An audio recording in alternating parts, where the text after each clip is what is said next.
Good evening, or should I say Salam Malaysia Baru, or will it be Salam Malaysia Lama? In the past 24 hours, the Malaysian political landscape has seen some dramatic changes. In today's episode of Kini News, we'll be taking a look at some of the biggest headlines today. And the most shocking headline perhaps is the resignation of Prime Minister Dr Mahathir Mohamad. Dr Mahathir Mohamad has tendered his resignation as the Prime Minister of Malaysia this afternoon. This was confirmed by the Prime Minister's office, which stated that the resignation letter was delivered to the young di-Pertuan Agong at 1 p.m. Malaysiakini reported earlier that speculation reached fever pitch that the Premier and Bersatu chairperson would be resigning. If that isn't shocking enough, Bersatu President Muhyiddin Yassin has announced that his party is quitting Pakatan Harapan. He said the decision was made yesterday during a special meeting. He added that all MPs from Bersatu will also leave Pakatan Harapan. Muhyiddin also said all of them have signed a statutory declaration to continue supporting and putting their trust in Mahathir Mohamad as the Prime Minister. Mahathir is also the Bersatu chairperson. Muhyiddin said the decision was made in light of the recent political developments and also for the future of the country. Perhaps it was a long time in the making, but PKR has finally found the courage to put an end to Azmin Ali's future in the party. But the move will cost PKR because Azmin is taking his people with him. PKR Deputy President Azmin Ali has resigned from the party with 10 other PKR MPs. The announcement came just moments after PKR announced that it would be sacking Azmin and Party Vice President Zuraida Kamarudin. MPP atas keputusan secara konsensus bulat suara, tak ada suara yang berbeza, telah mengambil ketetapan bahawa saudara Azmin Ali dan Puan Zuraidah Kamarudin dengan ini terpecat atau dipecat.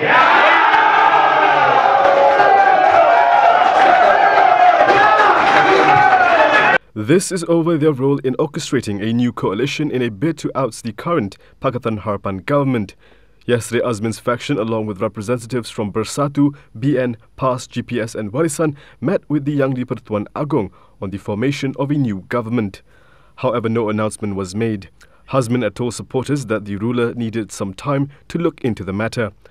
With the foundations of Harapan ripped out of the ground, on paper the coalition no longer has the numbers needed to hold on to federal power. One of Pakatan Harapan's better performing ministers, Zulkifli Ahmad, has issued his last statement as health minister. In his final tweet, the minister updated the recovery of 2 COVID-19 patients in the country. Both women were being treated in the Kuala Lumpur hospital.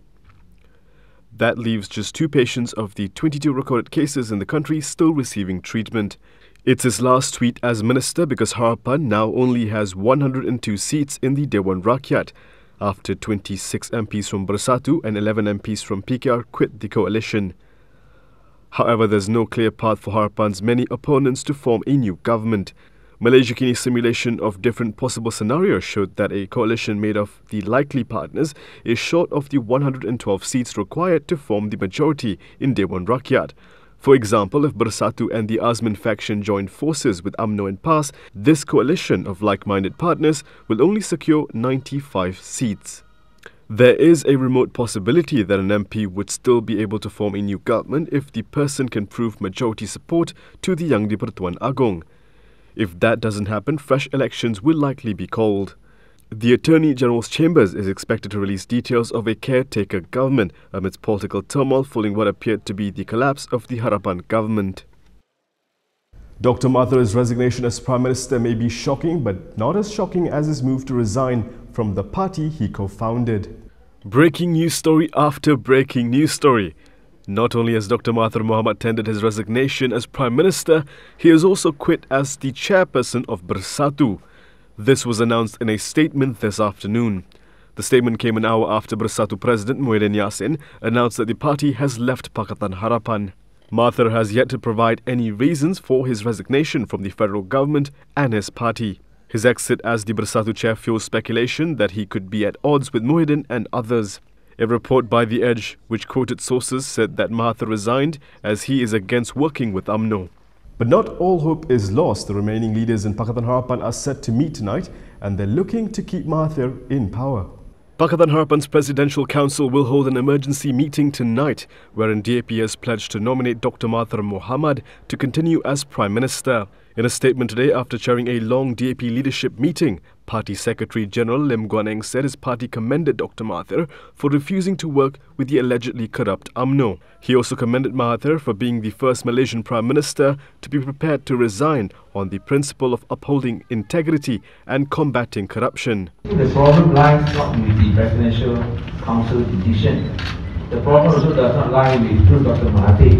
The problem lies with not only Bersatu but those PKR who are not expelled from PKR, who wants to work with UMNO, who wants to work with other opposition parties to form a new government through the back door.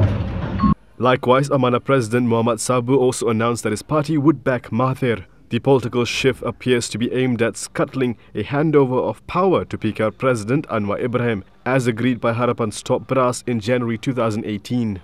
Many of these stories are still developing, so stay with us. PKR President Anwar Ibrahim and DAP Secretary General Lim Guan Eng arrived at Prime Minister Dr Mahathir Mohamad's residence at Country Heights, Sri Kembangan this morning. Amanah President Muhammad Sabu was also there. Speaking to reporters after arriving at the PKR headquarters following the meeting, Anwar said he was satisfied with the discussions with Mahathir. Baru dari rumah Perdana Menteri Dr Mahathir bincang beberapa perkara dan saya puas hati dengan pendirian dia bahawa prinsip harus kita utamakan. Alhamdulillah, agenda reform harus dilakukan. Itu yang saya sebut. Apakah kesepakatan finish perubahan Datuk Seri dari segi kerajaan? Kita jangan mudah tunduk kepada gerombolan yang mahu mengkhianati amanah rakyat dalam pilihan raya yang lalu. Last night, Anwar described the current political manoeuvring involving his deputy Azmin Ali, Bersatu, UMNO, PAS, GPS and Warisan as a betrayal. The PKR president conceded that efforts were underway to form a new government. Coming up next, we'll look at the latest coronavirus situation. Violent clashes involving the police is threatening the peace in one of the world's poorest nations. All that and more after this.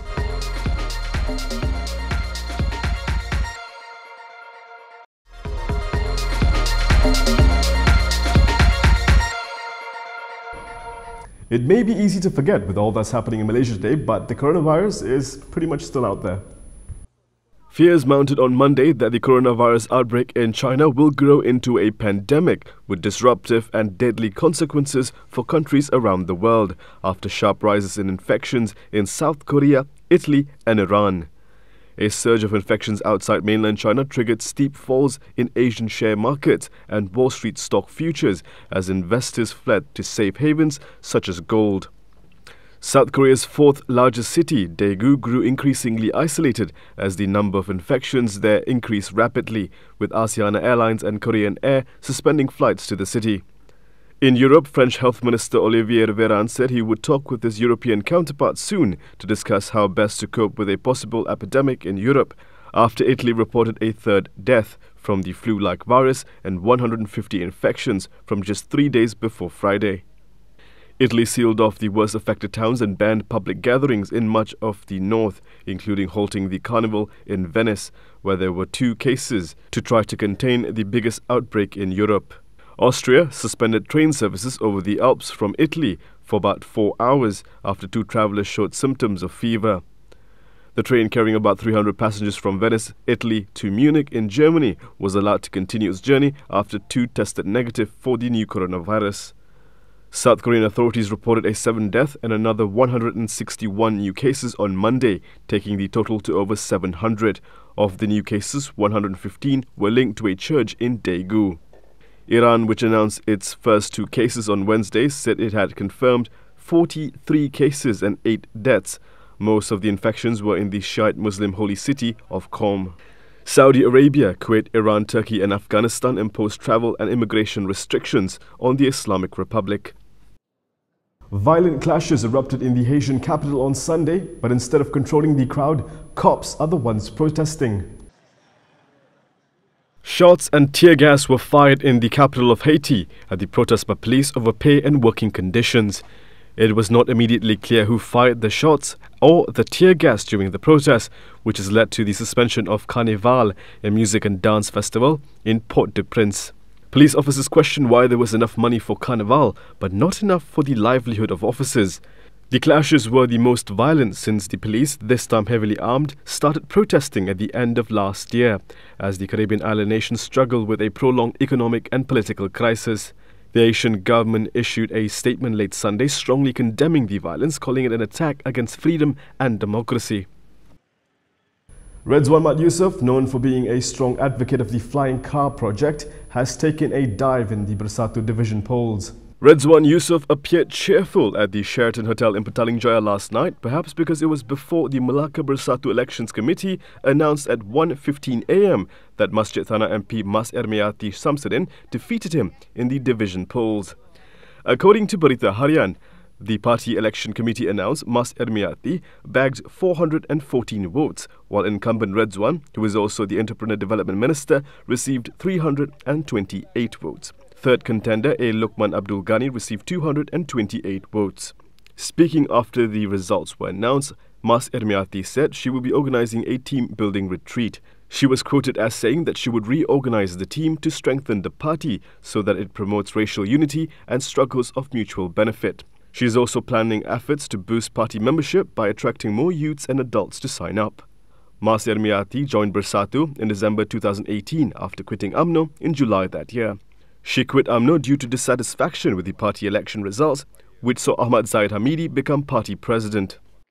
And here are more headlines from today.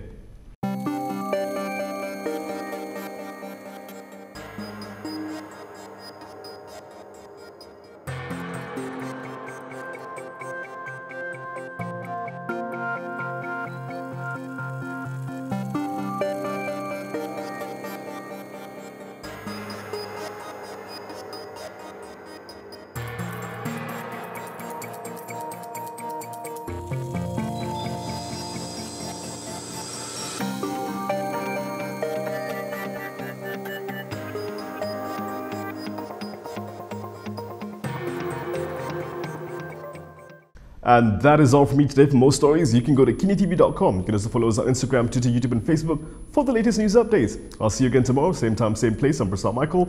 Thank you for watching. But before we go, media personnel got a pleasant surprise this evening as they gathered outside Istana Negara, a treat from the young di-Pertuan Agong. Daulat tuanku. Alhamdulillah, rezeki. Okey, media, okey. Wakil. Azam Mahfuz, wakil. Usni kami ya. Bagi aku.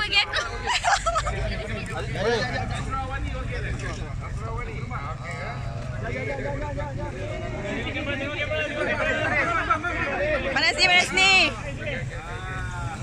Cheers. Oi, rosak bunga istana. Weh, rosak. Azam Mahfuz. Belakang sikit. Pukul rosak.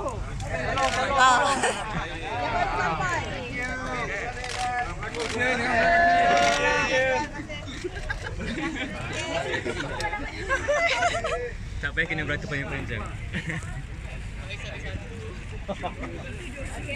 Tolong ni mana?